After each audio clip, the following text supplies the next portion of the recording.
like an emperor, you're like a king, right?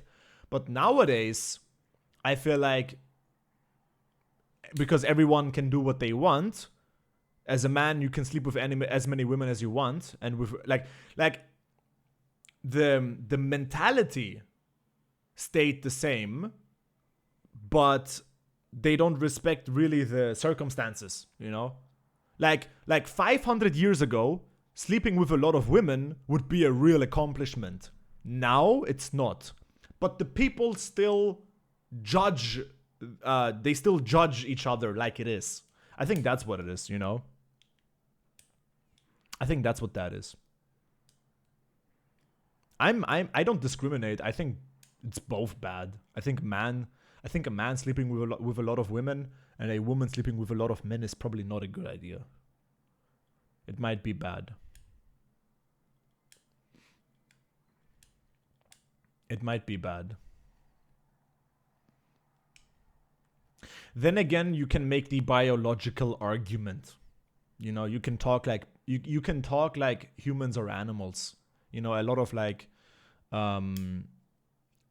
science approaches to this question is like, well, okay, a man like you can say also that maybe it's not misogyny or psychology, maybe it's like biology. So from a biological standpoint and from an animal standpoint, a man can go impregnate 50 women and it's fine. No one gives a shit, right?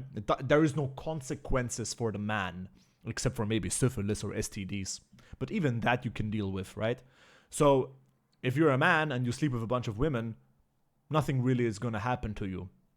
On the other hand, as a woman, if you sleep with a bunch of men, and for example, you have unprotected sex, and then you get pregnant, you're not gonna know who the father is, and you're gonna be like alone with a child, and you're not gonna have a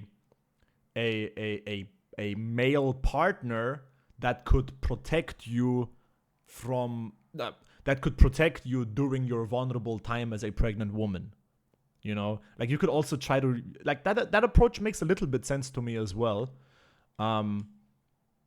So maybe there's like some biological rooting in this mindset where people don't judge men for sleeping around, but they do judge women. Maybe there's some subconscious biological aspect to it, you know?